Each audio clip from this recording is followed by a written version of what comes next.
What does the IKEA have in common with my full recovery from anxiety disorder? Well, it's more than I like to admit, but keep watching. It's not just a funny story, it actually shows you, by using my story as an example, how the recovery journey actually works.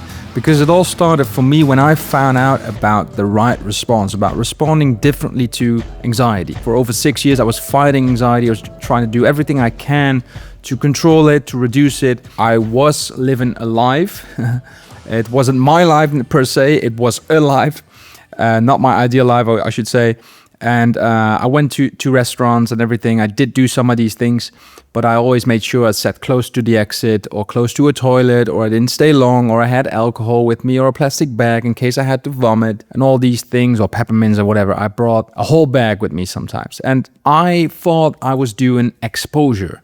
As most of you know, exposure is a way to kind of get over your fears, especially like phobias of like a spider or whatever. You hold the spider for a while until the phobia is gone. And I've heard of it before, and I thought I was doing it, and I thought it wasn't working. So eventually I found a different response. Instead of fighting it, I was, trying to accept it to be. I was allowing my anxiety to be. I had these 5 steps I practiced all the time. And I thought, wait, real exposure isn't just to go somewhere, hope anxiety doesn't show up, and if it does, you fight it, right? Real exposure is actually going out with the intention to feel anxiety, doing something you want to do ideally, with the intention to feel anxiety, to practice these 5 steps, to practice this response of allowing anxiety to be. And I felt like IKEA was the perfect place to do it, because I was having lots of panic attacks, especially at the house. I've had lots of them in the IKEA actually, because it's like a maze, like a labyrinth, isn't it? You cannot always escape. And I thought it'd be a good idea to have lunch there on my own and to walk around, because I knew anxiety might potentially show up, or it likely would, panic would show up. So I decided to have lunch at IKEA. And I got there, got into the main restaurant part, where I knew if I wanted to leave, I basically have to go through the whole showroom and everything. So, I hope I don't have to leave. But I knew my response. I was practicing my response. This was going to be my true exposure exercise, right? So I was like, okay, I'll expect anxiety to show up. I'll expect panic to show up. And it's fine, because the whole goal is for it to show up. So what I did, I sat down, I had a coffee, and I was actually feeling completely fine. I didn't have any anxiety, any panic. I was quite enjoying myself, to be honest. I obviously was feeling nervous and everything, but it didn't lead up to that full-blown panic attack, which was quite strange. And I was enjoying myself. I had a coffee, which I really like coffee a little bit too much, to be honest. And I had this coffee, and at least in my country, it's free refills on coffee with the IKEA. It's not the reason I went, but it definitely helps. And I had this coffee, and I had my lunch. I was drinking my coffee, and I really wanted to have a second coffee.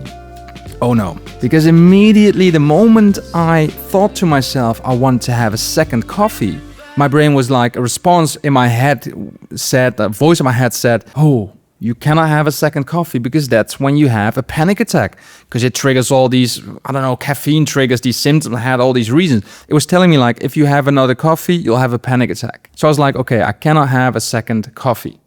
And immediately when I thought that, this voice in my head said, you cannot have a second cup of coffee, because that will trigger a panic attack. Like caffeine would do that and everything, these bodily sensations, and you would panic, and there's no way to go. So you cannot have that second cup of coffee. And I agreed at first, but then I was like, wait a second, this is my exercise, this is my exposure, and the main reason of it is to get your life back and practice the right response. And I was like, well, my true life would be I would have a second coffee, whether that's good for me or not. I just wanted to get a second cup of coffee. So I decided to do it anyways. I'm finishing my coffee.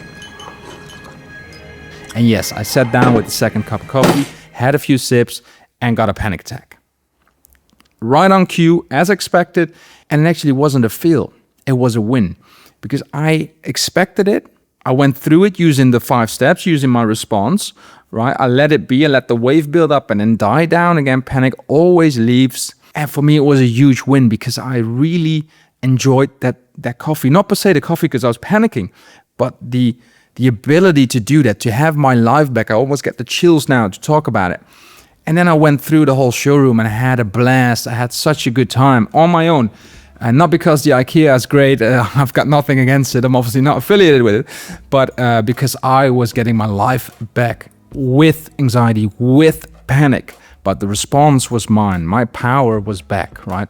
And basically that's how recovery works. You learn what anxiety is, what it truly is, so you know you're safe, you learn how to respond differently, to respond correctly, and then you practice it, and you build successes on top of successes, until you have your own proof that you can handle it. And the nervous system, who's always watching, like your reptilian brain, who's always watching, will see that you're okay.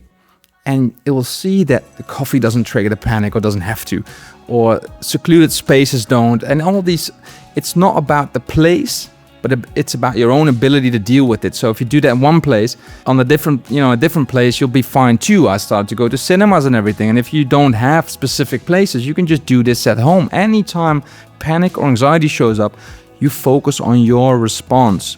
That's how you break out of the cycle of anxiety. Healing comes from feeling, and anytime anxiety shows up, it's your opportunity, your unique opportunity to start healing, to start responding correctly. So I'm curious to know, put it in the comments below, what is one thing you really love to do again, but you don't do now because of anxiety? I'm really curious to hear that. So put it in the comments below. And as always, if you like this, press that like button and subscribe to my videos or check out my other videos. And thank you so much for watching.